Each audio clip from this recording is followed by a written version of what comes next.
뉴욕의 큰 교회에서 유명한 설교자인 워드 비처 목사님을 초청했습니다. 그리고 교회에서는 대대적으로 이 유명한 목사님이 오신다고 홍보를 했습니다. 그런데 막상 그 주일이 되었을 때에 이 목사님이 몸이 아파서 오지 못하게 되었습니다. 그러자 이 워드 비처 목사님은 교회와 상의해서 내가 못 가는 대신 동생을 보내주겠다 이렇게 했습니다. 주일 아침이 되었습니다. 이 헨리 워드 비처 목사님이 올 것을 기대한 많은 사람들이 정말로 구름대같이 모여들었습니다. 그런데 담임 목사가 일어서서 여러분, 워드 비처 목사님이 병으로 인해서 몸이 아파서 오지 못했습니다. 대신 그분 동생 토마스 비처 목사님이 오셨습니다. 그러자 거기 참여한 사람들이 웅성거리기 시작했고 또 몇 사람들이 일어나서 나가게 되었습니다. 이런 상황에서 토마스 비처 목사님이 나왔습니다. 그리고 이렇게 설교를 시작했습니다. 저희 형님이 갑작스러운 병환으로 인해서 나오지 못한 것에 대해서 제가 대신 사과를 드립니다. 그러나 오늘 저는 특별한 광고를 드리고 말씀을 전하려고 합니다.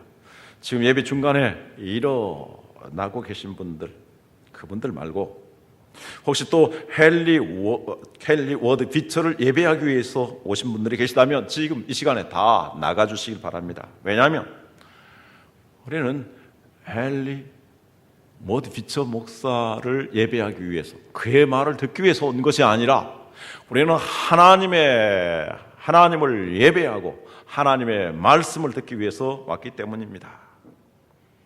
그러자 장례는 조용해졌고 그날의 예배 하나님의 성령의 큰 기름 부으심이 있었다고 합니다. 할렐루야. 왜 우리는 교회에 나와야 되며 왜 우리는 이렇게 항상 예배해야 하는 것입니까? 토저 목사님 이런 말을 했습니다. 그리스도인의 모든 실패는 예배의 영광을 경험하지 못한 데서 기인한다. 이걸 달리 바꿔서 말한다면 우리 그리스도인들의 성공적인 삶, 풍성하고 충만한 삶은 예배를 잘 함으로써, 예배를 통해서 하나님의 큰 은혜를 체험함으로 인하여서 이루어진다라는 것입니다.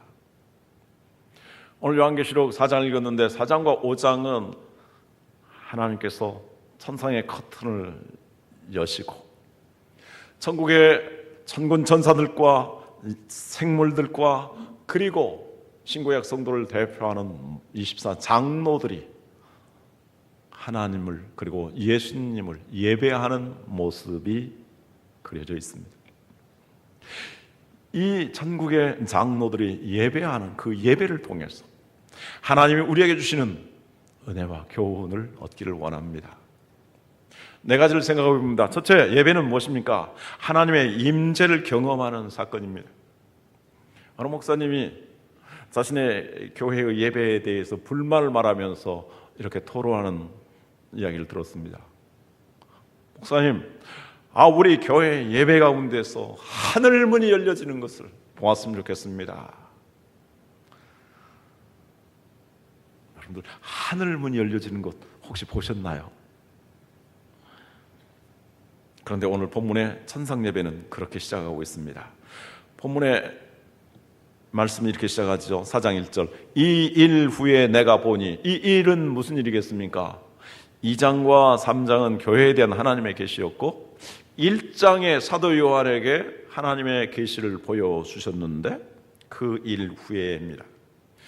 사도 요한이 하나님을 예배하고자 했는데 그에게 하나님께서 보여주신 것이 있습니다. 요한계시록 1장 10절 말씀에 보면 주의 날에 내가 성령에 감동하여 내 뒤에서 나는 나팔소리 같은 큰 음성을 들으니, 나팔소리 같은 큰 음성이 들리고 그 다음에 하늘 문이 열렸다라는 것입니다. 유배 생활하면서도 예배를 갈망하였던 사도 요한이 주일에 하나님을 예배하고자 하였습니다. 그래서 하나님께 엎드렸습니다. 실제로 사도 요한이 반모섬에서 그리고 그 굴에서 하나님을 예배했던 장소가 지금도 보존되어 있고 성지순례를 할 때 거기에 가는 분들이 많이 있습니다. 이렇게 엎드리고자 했을 때 성령의 감동이 있었습니다. 그리고 자장가 같은 소리가 아니라 나팔 소리 같은 큰 음성이 들려왔습니다. 그리고 2절에 보면 사도 요한은 하늘의 보좌를 보고 보좌에 앉으신 하나님을 보게 됩니다. 저는 이 장면을, 이 경험을 하나님의 임재를 경험한 사건이라고 말할 수 있겠습니다. 자, 옛날 임금님이 행차하는 것하고 비슷합니다.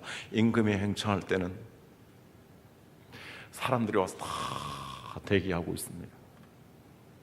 그리고 그 임금이 가까이 왔을 때는 그 앞서 인도하는 사람들이 물러거라! 물러거라! 하고 소리를 칩니다. 그러면 사람들은 다 엎드려 있습니다. 이제 행차 소리가 지나갈 때에 드디어 임금이 왔다라는 것을 느끼게 됩니다. 그런데 우리가 하나님을 예배할 때는 이렇게 고개만 숙이고 있을 일은 아닙니다. 하나님의 음성을 듣는 것이고 사도 요한은 그 하나님을 바라보았습니다. 하나님의 임재하심을 바라본 것입니다.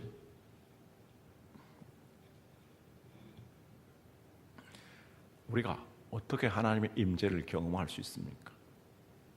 하나님은 그 음성을 통해서, 말씀을 통해서 임재하십니다.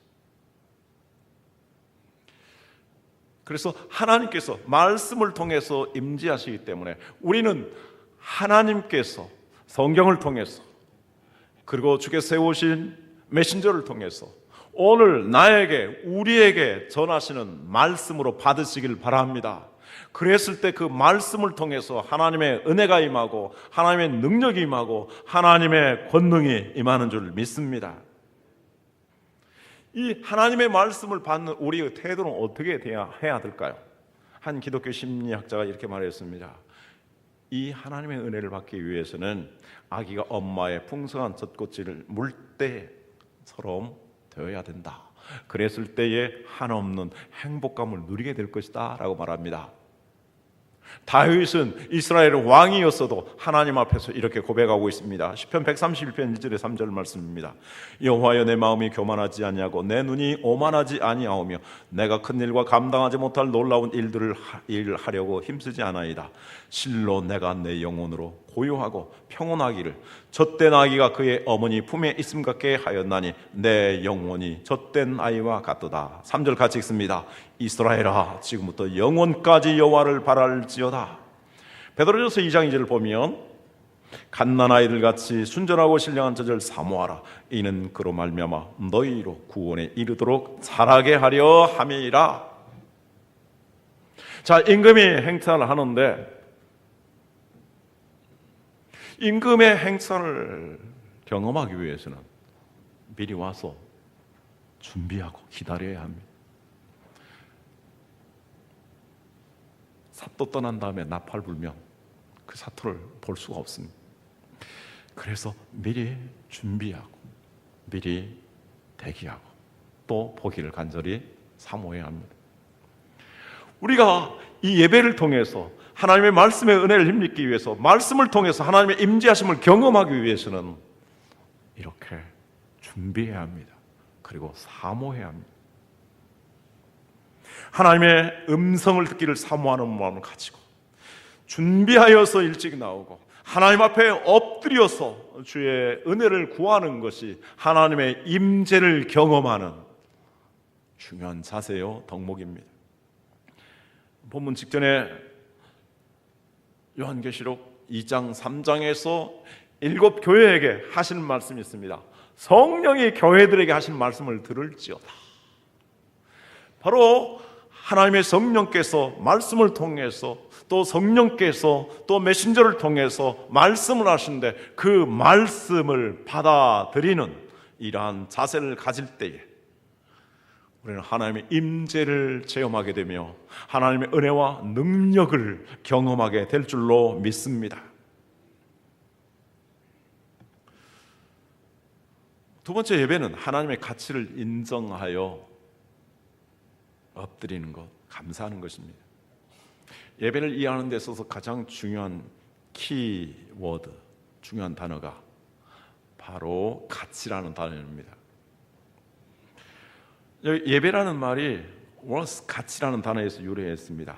4장 10절에 11절을 보면 신구약 시대의 성도들을 대표하는 장로들, 그러니까 우리 모두를 다 포함하고 있는 것입니다.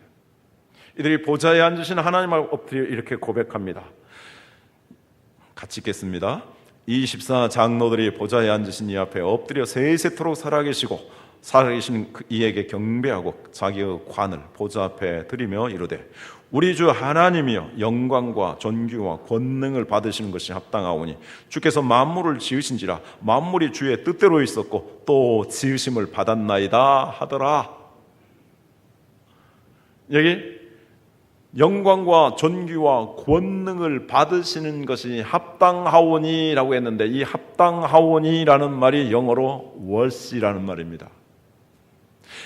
하나님이 찬송과 영광과 존귀를 받으시기에 가치가 있으신 분이라는 것입니다.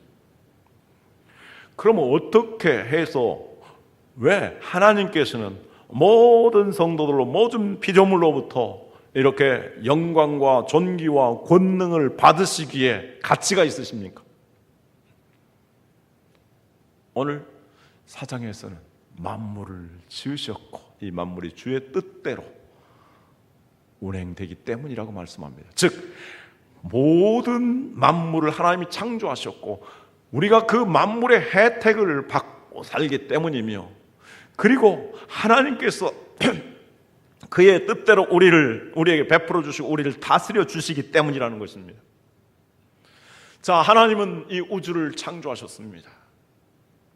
그리고 그 우주 가운데 지구를 창조하셨습니다. 그 지구 가운데 대한민국을 또 정하여 주셨습니다. 우리가 대한민국도 다 경험하기 어렵습니다. 하물며 전 세계를 우리가 어떻게 다 볼 수 있겠습니까? 제가 호주에 다녀왔지만 호주에서 제가 다닌 거리는 10,000분의 1도 안 될 것입니다. 그런데 그 우주를 창조하셨습니다. 그 우주를 창조하시고 해와 달과 별들을 주시고 땅 위에 비춰주셨습니다. 그 지구의 생물들을 주셨습니다. 이 모든 것들을 우리 인간들을 위해서 하나님의 은혜로 베풀어 주신 것입니다. 그래서 우리가 공기를 마시고 물을 마시고 일용할 양식을 먹고 우리가 기동하면서 우리 가정과 일터에서 생활하고 있습니다. 그러므로 우리가 받지 아니한 것이 없고 모든 것이 다 주께로 온 것이기 때문에 우리는 주님에게 합당하게 그 가치를 돌려야 합니다. 그것이 바로 하나님을 예배하는 것입니다. 우리가 어떤 사람으로부터 귀한 선물을 받았다면 그 사람에게 얼마나 감사하겠습니까? 오늘 제가 이 넥타이를 매면서도 이 넥타이를 주신 분을 제가 기억하고 있습니다. 몇 년 전인데 그래서 감사했습니다. 우리가 다른 사람들로부터 음식 한번 대접받으면 감사합니다. 그런데 생명도 주셨고 우리 일터도 주시고 지금까지 굶주리지 아니하고 일용할 양식을 베풀어 주시고 우리 삶의 모든 은혜를 베풀어 주신 하나님께 우리는 예배해야 되지 않겠습니까? 할렐루야. 북한 사람들 어떻습니까? 정말 우리가 너무나 감사한 것은 자유스러운, 북한은 정말 악한 정권들이 다스려서 그 고통 가운데 있지만 이렇게 자유스럽게 예배할 수 있게 된 게 얼마나 감사합니까? 이 북한 사람들은 정말 알지 못하였어. 그 어린 김정은 지도자에게 예배하는 모습을 보십시오. 예배라고 하니까 박수 치면서 일어나서 발을 동동 걸면서 뛰면서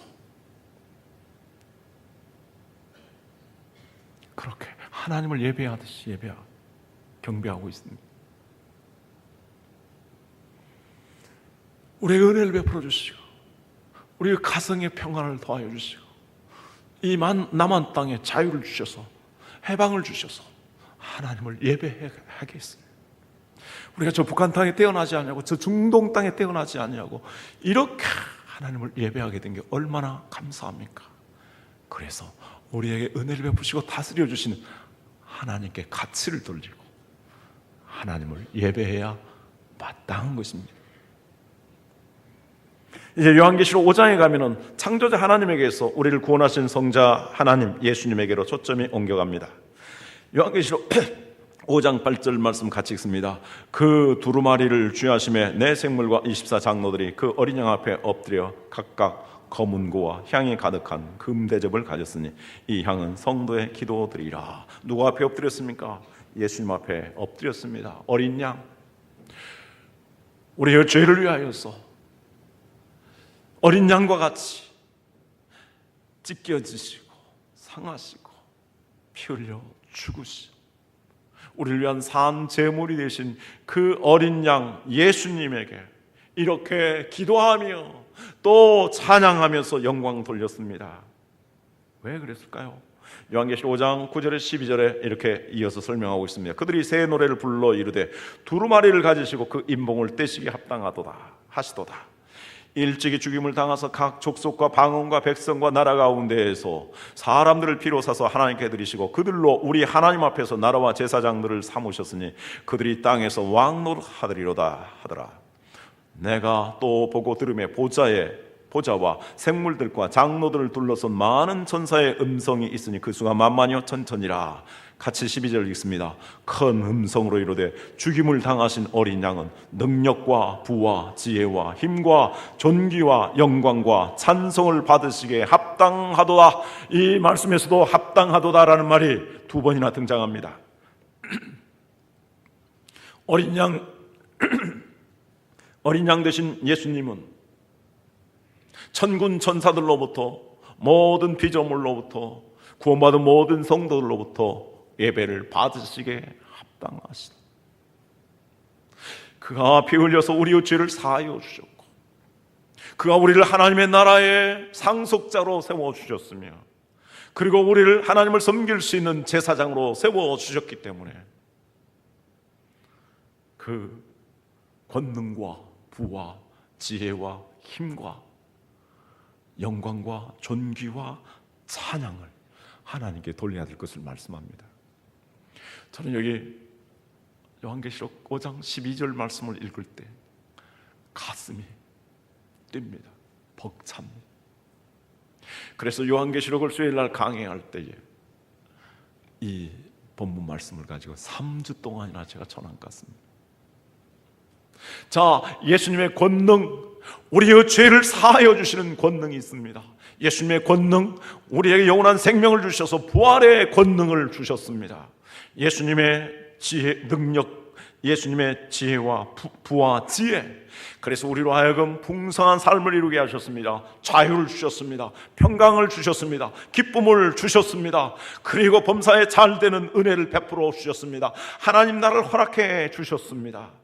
그리고 그의 말씀으로 우리를 참된 길로 인도하여 주십니다. 그래서 말씀을 힘입어서 기도의 능력을 힘입어서 성령의 권능을 힘입어서 우리가 이 땅에서 승리하게 살아갈 수 있도록 힘을 공급해 주십니다. 그러므로 존귀하신 하나님, 그 존귀하신 주님, 영광의 주님, 찬송을 받으시기에 합당하신 주님께 우리가 예배하는 것이 합당한 것입니다. 할렐루야.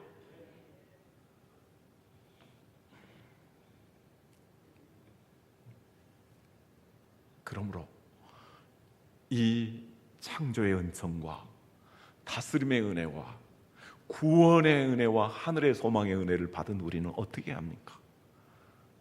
감사해야 합니다. 감사, 또 감사해야 합니다. 숨 쉬는 것도 감사하고 물을 마시면서도 감사하고, 일용할 양식을 먹으면서도 감사하고, 가족들이 생활하면서도 감사하고, 교회 생활을 하면서도 감사하고, 내가 직분을 맡겨주신 것도 감사하고, 내가 이렇게 충성하게 되는 것도 감사하고, 내가 드리는 것도 감사해야 합니다.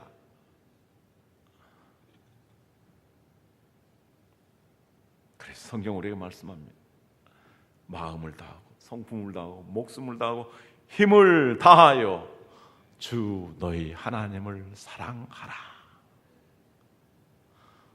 이렇게 살아가는 것, 주님을 사랑하는 마음으로 내 마음을 드리고, 내 삶을 드리고, 내 물질을 구별하여 드리는 것이 하나님 앞에 마땅히 가치를 올려드리는 것, 예배하는 것입니다. 세 번째 예배는 하나님의 품성을 담게 하는 특권입니다. 오늘 4절 말씀 같이 읽습니다. 또 보좌에 돌려 24 보좌들이 있고, 그 보좌들 위에 24 장로들이 흰 옷을 입고 머리에 금관을 쓰고 앉았더라. 자, 하나님을 예배하는 24 장로들이 흰 옷을 입었다. 그리고 금관을 쓰고 예배했다라고 말합니다. 구약에 12지파가 있고 신약에 12사도가 있습니다. 그래서 이들은 신구약의 모든 성도들을 대표한다, 또 포함한다 라고 말할 수 있겠습니다. 그런데 이들이 흰옷을 입었습니다. 그것은 예수 그리스도의 피로서 거룩하게 되었음과, 그리고 그들이 성화된 삶을 살았음을 의미합니다. 그래서 흰옷은 거룩성을 상징합니다. 금관은 영광을 상징합니다. 이 두 가지 특성이야말로 하나님의 품성 또는 하나님의 속성의 가장 두드러진 특징이라고 할 수 있겠습니다. 하나님은 거룩하십니다. 그리고 하나님은 영화로우십니다. 그럼 어떻게 해서 이들이 이렇게 하나님을 예배할 때에 거룩한 모습으로, 그리고 영화로운 모습으로 예배했겠습니까?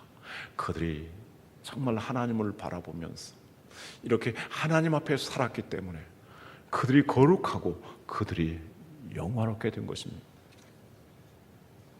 그럼 우리는 어떻게 거룩해지고 어떻게 영화로울 수 있겠습니까? 우리가 거룩해지기 위해서는 하나님 앞에 늘 기도하면서 그 말씀대로 순종하는 삶을 사는 것입니다. 그래서 성경에 보면은 향이 가득한 금대접을 가졌는데, 이 금대접 속에 담긴 향은 성도들의 많은 기도라고 했습니다. 우리가 우리 자신을 살피며 거룩하신 하나님 앞에 정말 나의 죄를 생각하면서 회개하고 또 회개하는 삶을 살아갈 때에 우리가 점점 거룩해집니다.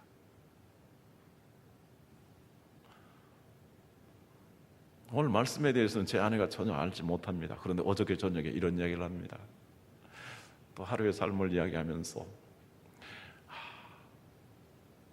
내가 내 자신을 돌아보고 깨닫고 회개하는 게, 그래서 주의 보혈의 은총을 받고 성령의 기름 부음을 받는 게 얼마나 행복하고 얼마나 감사한지, 이게 천국이다, 이게 바로 성화가 아닌가. 정말 거룩하신 하나님 앞에서 내 자신을 살피면서 회개하고 또 회개함으로써 내 자신을 정결하게 나가는 것, 그리고 말씀대로 순종하는 것이 우리가 성화되는 것입니다. 또 우리가 어떻게 하나님을 영화롭게 할 수 있겠습니까? 마음을 다하여 찬양하는 것입니다. 오늘 성가대 찬양, 오늘 설교의 주제하고 딱 맞습니다.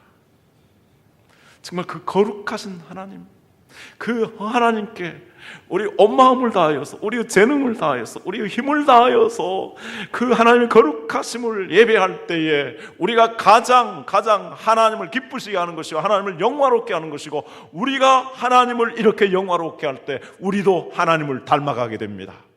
그래서 우리가 이렇게 정말 기도 생활과 그 말씀에 순종하는 생활과 하나님을 찬양하는 삶을 통해서 우리가 흰 옷을 입게 되고 우리가 금관을 쓰고 하나님을 영화롭게 예배하는 자들로 살아가게 되는 것입니다. 네 번째, 예배는 하나님의 인도를 경험하게 하는 축복입니다.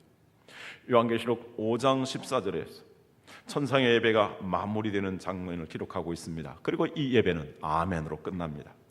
요한계시록 5장 13절 14절 다 같이 읽겠습니다. 내가 또 들으니 하늘 위에와 땅 위에와 땅 아래와 바다 위에와 또 그 가운데 모든 피조물이 이르되 보좌에 앉으신 이와 어린 양에게 찬송과 존귀와 영광과 권능을 세세토록 돌릴지어다 하니 내 생물이 이르되 아멘하고 장로들은 엎드려 경배하더라.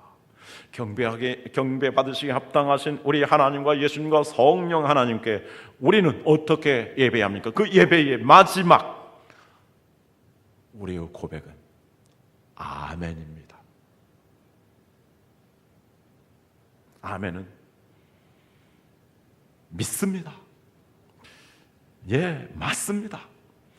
예, 그렇게 되기를 소원합니다. 이러한 의미를 가지고 있습니다. 그리고 영어로는 truly, 진실로라고 번역할 때가 많이 있습니다. 이 아멘으로 우리가 화답할 때 하나님을 향한 예배의 진정성이 담겨집니다. 하나님의 말씀을 들을 때 우리 마음속에 우리 입으로 아멘이라는 말이 나오지 아니하면 그건 하나님을 말씀 받는 게 아닙니다. 우리가 하나님께 기도할 때 또 대표로 사람들이 기도할 때에 그 기도에 아멘 하지 아니하면 내가 믿음으로 기도하는 진정성이 없습니다. 우리가 찬양을 할 때 찬양을 하면서 아멘 하면서 찬양하지 아니한다면 그 찬양의 진정성이 없습니다. 너 행복하니? 너 선물 주니까 기쁘니? 아무 말이 없다면 행복에 대한, 감사에 대한 진정성이 없는 것입니다. 그래서 감사합니다. 그런 진정성이 나타나야 됩니다. 오늘 성가대 찬양 맨 마지막에 아멘 하고 찬양을 했습니다. 온 힘을 다하여 최대 높은 고음으로 이렇게 찬양 쏟아낸 것입니다. 우리가 이렇게 아멘 할 때에 하나님께서 영광을 받으신 줄을 믿습니다. 고린도후서 1장 20절 말씀합니다. 같이 읽습니다. 우리가 아멘하여, 처음부터 읽을까요? 하나님의 약속은 얼마든지 그리스도 안에서 예가 되니 그런즉 그로 말미암아 우리가 아멘하여 하나님께 영광을 돌리게 되느니라. 예라는 말이 히라보로 아멘이라고 되어 있습니다. 그래서 그리스도 안에서 아멘하는 것이고 우리가 아멘할 때에 하나님이 영광을 받으시는 것입니다. 그러므로 우리 성도님들 하나님 말씀을 받을 때 좀 큰 소리로 아멘 하시길 바랍니다. 기도할 때도, 대표로 기도할 때도 아멘 하시길 바랍니다. 그리고 찬양을 할 때도 우리가 아멘 하시길 바랍니다. 성경을 읽은 다음에도 우리가 큰 소리로 아멘 하시길 바랍니다. 그런데 아멘으로 예배가 종결된 것은 아닙니다. 그 다음이 또 중요합니다. 그래서 요한계시록 6장 7장이 기록되는데 요한계시록 6장 7장은 무엇입니까? 이제 거기에 환란이 있습니다. 질병이 있습니다. 전쟁이 있습니다. 기근이 있습니다. 그런데 이러한 전쟁, 환란, 기근, 질병 가운데서도 그리스도인들의 믿음을 지키며 당당히 승리할 수 있었던 것은 바로 하나님을 바르게 예배했기 때문이라고 말씀합니다. 그래서 요한계시록 7장 17절에서 말씀합니다. 이는 보좌 가운데 계신 어린 양이 그들의 목자가 되사 생명수샘으로 인도하시고 하나님께서 그들의 눈에서 모든 눈물을 씻어 주실 것입니다. 하나님을 예배하는 자들에게 모든 환난과 질병과 그리고 전쟁과 모든 위험이 있다 할지라도 목자가 되어서 인도하여 주시고 그 고통 가운데서 눈물을 씻어 주시며 마침내 승리와 영광 가운데로 그리고 천국 가운데로 인도해 주실 것을 말씀하고 있는 것입니다. 그러니까 이 예배가 우리가 바르게 드려졌을 때에 이 예배는 우리의 삶으로 나가게 되고 하나님의 인도를 받게 되는 것이고 하나님의 능력으로 인해서 승리하면서 하나님의 복을 누리게 되는 것입니다. 그래서 예배에 성공하면 우리가 모든 것에 성공하게 됩니다. 마지막 한 이야기 하고 마치도록 하겠습니다. 세계 제2차 대전이 발발했을 때 대영 제국이 독일의 침략을 받아서 멸망의 위기 가운데 있었습니다. 윈스턴 처칠 수상은 강요들을 모아놓고 마지막 결단을 내렸습니다. 우리가 이 위기 가운데서 온 국민이 마지막 힘을 다하여서 결사의 각오로 전쟁을 치르자. 그러면 어떻게 해야 할 것인가? 그런 제안을 했습니다. 당시 영국 교회를 이끌고 있던 윌리엄 템플 주교에게, 국민들에게 정말 결사항쟁을 할 수 있도록 그들의 마음을 모아달라고 연설을 부탁했습니다. 그런데 그 주교가 이렇게 연설을 했습니다. 대영제국 국민 여러분, 지금 우리가 하나님을 예배할 때입니다. 전쟁은 큰일입니다. 그러나 예배는 더 큰일입니다. 만일 우리 국민이 이와 같은 때에 진정 하나님을 예배할 수 있다면, 그리고 하나님을 바라보고 그 하나님의 도우심을 얻는다면 전쟁은 큰일이 아닙니다. 하나님께서 우리에게 승리를 줄 것입니다. 그러면 우리가 모여서 하나님께 기도하고 하나님께 예배합시다. 이튿날 주일이 되었을 때 영국 각 교회들이 종을 힘차게 울렸습니다. 온 국민들이 나와서 하나님 앞에 예배했습니다. 하나님 앞에 회개하고 하나님께 기도하고 하나님께 간구하면서 나라를 구해 줄 것을 기도했었고, 이후에 기가 막힌 하나님의 역사로 영국은 승리를 거두게 되었습니다. 할렐루야. 이것이 바로 하나님께서 예배를 통해서 우리에게 주시는 능력이며 영광입니다. 기도하겠습니다. 오늘 하나님께서 우리에게 주신 말씀 생각하면서 기도하겠습니다. 예배는 우리의 삶의 성공과 실패를 좌우합니다. 그만큼 중요한 것입니다. 이 예배의 의미를 알고 정말 우리가 하나님 만나는 이 예배, 그리고 하나님을 닮아가는 예배, 그리고 하나님의 능력을 힘입는 예배 되게 하여 주옵소서.